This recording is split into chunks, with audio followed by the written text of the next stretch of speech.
Hey, what's up everybody? BDL 44 coming at you with another video. So what I told you was going to happen is exactly what took place. Because some things are just easy for me to see. And Drew Holiday to the Celtics was about as easy to see as anything in the league. Why? For a million different reasons, including the fact that the Milwaukee Bucks just acquired Dame Lillard. And the Celtics could really use another point guard because Malcolm Brogdon isn't the answer. Even though he's really, really good. The elbow injury looks like it could continue.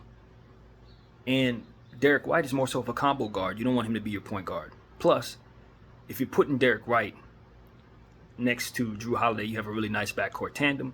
And if you're thinking about what happened when they lost Marcus Smart to the Memphis Grizzlies, they needed that person in place to play that role for them. The Portland Trail Blazers got back some interesting stuff. Robert Williams, which I'm totally on board with the Boston Celtics trading Robert Williams. I told y'all that about a day and a half ago because you can't trust him to stay healthy. As much as you love his shot blocking prowess and his ability to really play at a high level, he's a pogo stick with bad knees. That's just a bad combination. A guy that jumps a lot who has knee issues, yeah, you got to sell high at some point. And Malcolm Brogdon again, the elbow. Hell of a player, rookie of the year several years back with the Milwaukee Bucks, ironically. They tried to trade him to the Celtics tried to trade him to the Clippers in the offseason. Did not work out because of the elbow. Clippers was like, we cool. And, those are two very high-level players with injury issues. So the Celtics were wise to move on. I think the Celtics have some centers in place that could work. They picked up a guy from the Celtics. From the Pacers. I don't remember exactly what his name is at the moment, but he's like a power forward center combination who can do a lot of good things. And I believe they drafted somebody in the draft that could play that position as well. I'm not sure. So I have to look at their depth chart. Obviously, you can just slip Kristaps to the center and have no problems anyway. So that's not a big of a deal, to be honest with you. So, and they also, the Blazers are getting the Golden State Warriors first round pick for next season. And the Blazers are also getting an unprotected first round pick for 2029. Boston's natural pick for 29. And Drew Holiday goes to the Boston Celtics in that exchange. So just to recap what that is, since I said it's slow. Robert Williams, Time Lord. Malcolm Brogdon, 24 Golden State first rounder, which is next season, and a 29 unprotected Boston first round pick, which who knows how good that pick will be, but likely not very good, because I can totally see Jason Tatum still with the squad. I could totally see Jaylen Brown or the equivalent of his trade return totally still with the squad. So the Boston Celtics likely won't suck that bad 6 years from now.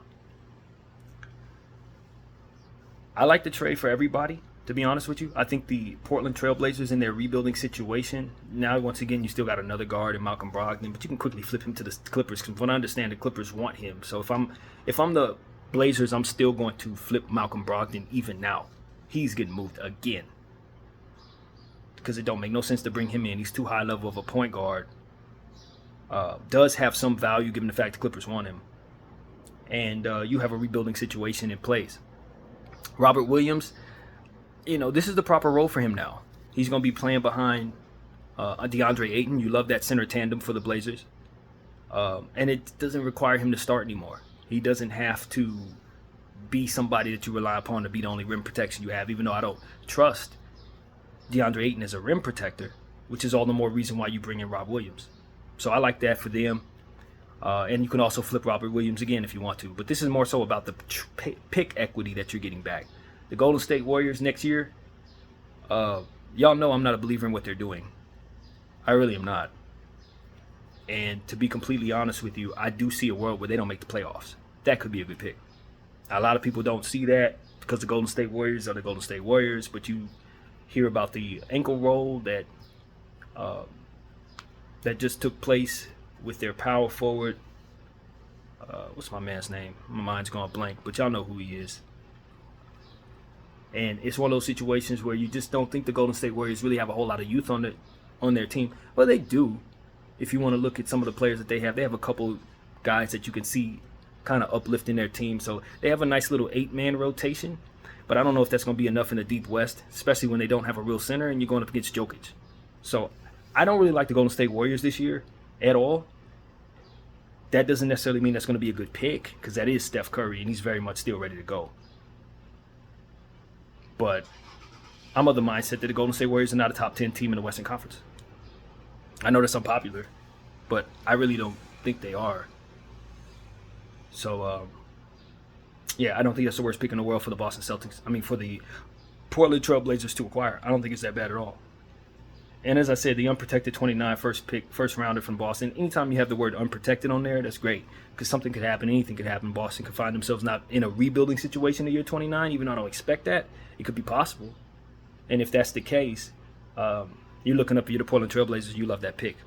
Plus, there's a good chance between now and 29, the Blazers move the pick again. It's a very good chance that happens. So you just love the idea of being able to move the equity that you received for Drew Holiday. So this is an interesting thing, because now we can look at the fullness of what they got for Dame Lillard. Now we can look at exactly what they have in total, since now Drew Holiday has been liquidated into stuff. Do I have that paper anymore? I think I might have threw that away. Damn, I thought this was it. But nevertheless, you can clearly see that they made off pretty good, for Dame Lillard. They got back Tamari Kamara, which is a young player, second round guy who's probably going to uplift a little bit from what that value is. Probably more than that, to be honest with you, would understand. Ayton came back in that trade. And then obviously they turned Drew into Robert Williams, Malcolm Brogdon, the 24th Golden State pick, and the unprotected 29 Boston first rounder. And they were able to move their center as well to the Suns in that situation, of whom a lot of people feel like they did good in getting his contract off the books. So I think their rebuild is going okay. I don't love it. I would have loved to have gotten a different return for Dame Lillard when you consider all the pick equity that was offered, along with the guy that they were trying to send from Miami, Tyler Hero. There was a lot of pick equity that they could have gotten June. Some could argue that depending on the value of Robert Williams and Malcolm Brogdon, maybe that would have been a better return, depending on how good this pick ultimately turns out to be. But all in all, I think they did okay. When you try to move on from Dame Lillard, you want to get a lot of picks. You want to get some equity and talent. DeAndre Ayton is a guy who's still young, probably still has all-star upside if he can find his motivation. Dunk the ball a couple times more than he does. But, all in all, I just think that this really does conclude Dame Lillard's tenure with the Blazers. And I don't think a lot of people are going to be very happy with this return. I mean, when you consider just ultimately the injury issues that Rob Will and Malcolm Brogdon bring to the table, the fact that you probably will want to retrade them very soon and probably won't get as much for them. If you liquidate them to anything, it probably won't be picks if you send them to the Clippers. But, it's going to be interesting to see what people say about this return for Drew Holiday. Because at the end of the day, you're moving Drew Holiday for picks and stuff, but you're bringing in Malcolm Brogdon, who's kind of in that same ballpark, to where you're probably going to look at him and say, okay, you got to get him to a different situation. I think he's a bigger guy who could probably get away with playing the 3 a bit more than you want Drew to. So I can say that about Malcolm Brogdon. You definitely could play him at 2, you can play him at the 1. But he's a guy that has huge hands. So that might help in regards to him trying to guard 3s a little bit here and there. You have big guards, so I think they're a lot bigger now. But I still think the Portland Trail Blazers have a lot of work to do. Obviously, we're talking about that Jeremy Grant contract that needs to be moved in July. From what I understand, they're going to try to do that in the summertime this upcoming season, which makes a lot of sense. It's going to mature a year, so it comes down to a 4-year deal after that. Right now, with the 5 years, I don't think anybody would be wanting to take that to trade deadline, depending on how well he's playing. But Drew Holiday going to the Boston Celtics, I mean, this is a no-brainer. Now the Boston Celtics are clearly the favorite in the Eastern Conference, if you ask me. No disrespect to Dame and Giannis, but they just don't have as full of a team as the Boston Celtics do. Now, granted, you're moving Robert Williams, so you don't have that rim protector that ultimately helps the Boston Celtics. But then again, do they ever, when he's hurt all the damn time? He ain't there anyway. That's how I look at that. So, it's not the end of the world that they turn him into another fantastic defensive player, albeit at a different position, but still, you're getting back an elite defensive player for your defensive stopper. I mean, your defensive rim protector. So defense for defense, you love it. And as I said, Kristaps Porzingis, even though I don't trust his health worth a damn either. If he has a healthy season, he is your rim protector. He can block like 2-3 shots a game himself, which is a dynamic they didn't have all this time with Rob Williams there. So it opens up the door for Porzingis to play more. I would just caution the Boston Celtics not to expect Porzingis to play much more than Robert Williams. He's injury prone. So you're going to want to bring in another center if you're the Boston Celtics. So you're going to be playing a lot of small ball unless there's somebody on that depth chart that I forgot that they have. Maybe they got somebody in the draft. I know I thought they had gotten somebody in the draft to center position, but that player actually went to the Charlotte Hornets. So yeah, all these names are not in my head. I wish I would have taken a look at the depth charts to kind of have names in my mind. Nothing is in my head right now because I was thinking about something totally different and then came out the shower and realized it straight had happened and jumped on camera. But yeah, man, that is really the situation there. I like it for the Celtics a lot. When you're bringing in Drew Holiday, you're pairing him up with Jaylen Brown, Jason Tatum, Derek White. Obviously, Porzingis has already said that's a hell of a lineup. And I do believe that right now, looking at them, they are the best team in the Eastern Conference. And if you're looking at the Miami Heat, you guys are the losers of all of this. You're the losers of all of this because you should have at least tried to make a competitive offer for Drew Holiday. Not to say that they didn't, but you got to land somebody, man. They didn't get nothing, and I don't expect that team to even be. I don't expect them to make the playoffs. I don't expect the Miami Heat to make playoffs. I really don't. I think they'd probably be best to start moving their pieces now. I know they're not going to do that. They're too prideful to blow it up. That's the problem with the Miami Heat. So they're going to be in no man's land for a little while. And for those who think Heat culture is going to help them through this, the East just got a lot stronger. It's the bottom line. The East just got a lot stronger. And I can't wait to see Milwaukee versus Boston games because Drew Holiday is going to have a very serious chip on his shoulder about being traded from the Milwaukee Bucks a day after saying he wanted to be a Buck for life. NBA champion with that team. They sent him to the Blazers, and the Blazers sent him to the rivals. So this is going to be one hell of a playoff series. Boston and Milwaukee likely will see each other at some point in time because that's just what they end up doing most of the time. Two green teams always end up seeing each other. That is going to be hardcore. Drew Holiday versus Dame Lillard. That's going to be hardcore, man. And I just look at the synergy of the Boston Celtics coupled with the fact that the Milwaukee Bucks, on the other hand, have a rookie coach, which is an underrated challenge when you're bringing in a player like Dame and telling him to work with the team that's already been established. You're bringing in Dame to do something totally different than Drew, and you're bringing a rookie coach to try to figure himself out. That doesn't look good for the Milwaukee Bucks if you're looking at it close enough. You know. So I think the Milwaukee Bucks are going to be a team that's going to need to make some moves, and I know they don't want to move some of the guys that they got. One of the things that you love about the Milwaukee Bucks is that they're a very big team. You look at all the players that they're running down there, everybody's big but Dame. But I'm telling you, that's not going to work for them if they don't find a bench. That Milwaukee team is going to be so top heavy, and the guys that they're relying upon are not overly durable. Dame is not overly durable. Giannis at this point with the back injury, we got to look at him a little different. He's starting to go down a path where you have to wonder if he's going to be as durable as he used to be. It just is what it is. That back injury was a real thing. So for me, I just don't see the health expectancy there with the Milwaukee Bucks. That's why I got Boston. I said if the Boston Celtics got Drew Holiday, they would be the best team probably in the whole league. I don't know if I see them as the best team in the whole league because they lost Robert Williams, and I thought that level of depth would have kept them in a space where they just have so much rim protection. You're not even laying the ball up. At this point, I see, as I've already said, a situation where they got to run small ball if Porzingis ain't out there, and I don't expect him to be. So that small ball kind of take away a little bit of what it is that I see there. But even so, Drew Holiday down there running around, Derek White coming off the bench or starting, however you want to slot the rotation. Maybe you're moving Brown to the 3. I don't know how they want to do it. But I just see that as an easier fit slipped in to a coaching situation that was there last year in Missoula. Drew Holiday's going to have to shoot the ball well. We know the three-point shot is going up for the Boston Celtics, and that could be a handicap for them, to be honest with you. Their play style could be a handicap. But I look at Porzingis as a fantastic three-point shooter. Obviously, Jason Tatum, a fantastic three-point shooter. And Drew Holiday can shoot the ball pretty damn well. Although he had a bad playoff, from what I understand. I wasn't paying as close attention to him this year as maybe I would have in previous seasons. But all in all, I expect Drew Holiday to lock people down. He's going to make up for what Marcus Smart is no longer there to do. and they should win the East, man. Unless a team comes out of nowhere, maybe a team we're not considering makes a huge jump. Maybe Philly's able to overcome their circumstances. I don't see that. I really don't. They still got James Harden there. They're doing petty stuff like bringing in Kelly Oubre. Found out that Kelly Oubre took James Harden's girlfriend and married her. So that's Daryl Morey being a child, to be honest with you. I'm not going to behold you. That's just childish, Daryl. I know he said what he said in China, but you brought something to the team that can mess with the chemistry of the locker room. That's a whole nother story for a whole nother day, but I did want to throw it into this video because it does kind of give you an understanding of the competition in the Eastern Conference. The Cleveland Cavaliers, they didn't do nothing with their bench. They just overpaid 2 role players. They're not going to be any better than they were this year, to be honest with you.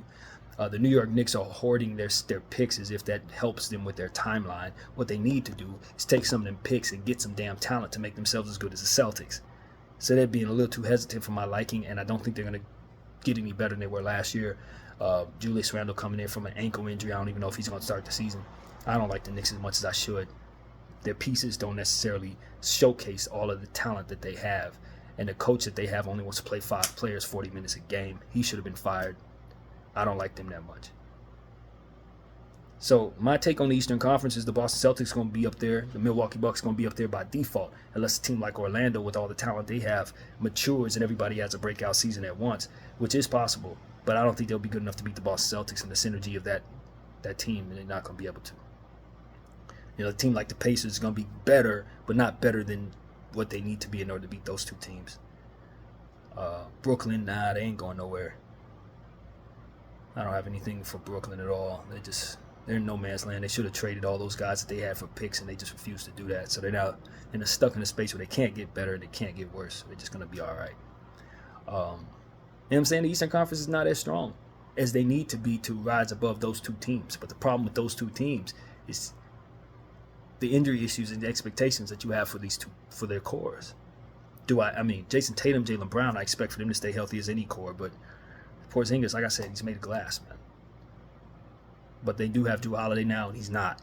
Expect him to have a healthy season, all things considered. So that's what I'm looking at in regards to the Eastern Conference. Yeah, Boston Celtics definitely the top of the East. That's what I see there. Unless there's a team I'm not thinking about. It might be, but I doubt it. It ain't Miami, I'll tell you that. It definitely ain't Miami. So yeah, man, that team Miami is like the new age Clippers. They're the Clippers right now. If anybody wants to know what Miami is, they're Clippers with a more durable core. That's who they are. And they could sit on their, Miami culture, the Heat culture, nonsense if they want to. But at the end of the day, they just don't have enough to beat Boston or Milwaukee, or probably New York or Cleveland, any of them teams right now. So that's what I see there. They're going to be not very good. So that's kind of what I'm looking at, man. I wish more was in my mind in regards to these teams' names. Obviously, there's guys that you should remember that I didn't remember. But, it's just one of them situations where my head totally wasn't on this. It came out of nowhere, but not really, because you expected them to move Jrue Holiday before the start of the season. Just didn't expect them to do it on a Sunday morning when I'm thinking about completely other stuff. But nevertheless, that's where we're at. Next time I'll come up with a little more homework to kind of know people's names and to refresh my memory on stuff like that. But I hope you guys enjoyed this video. At the end of the day, this is my natural raw reaction to the trade that just happened. Seconds after I saw it, like seconds after it took place. So it is what it is, man. Shout out to Draymond Green, because I definitely have forgotten your name, bro. But clearly I knew who you were. Hopefully you come back healthy. You know what I'm saying? That kind of thing. But it is what it is, baby. I like being a Laker fan, because what I understand is we have one of the deepest teams in the league. Even though our core isn't exactly expected to stay healthy, we got so many young players down here. So even if we have a lost season with our core, we're still developing. And I don't see that with most of these teams. If they core go down, they just have a lost season. There's no development behind any of these guys. Boston don't have no developing players. Milwaukee doesn't really have any developing players. It's core or bust. And for me, that's dangerous. That's just a dangerous way to try to move. So that's what I see there, man. These things better work for these teams. That's what I say. These guys better stay healthy in all of these different situations that people say these are contenders. They better stay healthy. Phoenix included. Even though they've done a good job of bringing themselves role players, those role players that you don't expect to do anything without the core intact. So for me, I think the Lakers have one of the best situations in all of basketball, win the championship or not. Because if we happen not to be okay with our core, we can just slip into rebuilding mode without even making any trades. We don't have to make any trades. Our rebuilding process is in place right now. So, yeah, man, shout out to us. Since we talking about the Celtics and all these other ops, shout out to the Lakers. BDL 44. I thank you all for watching. I'm out.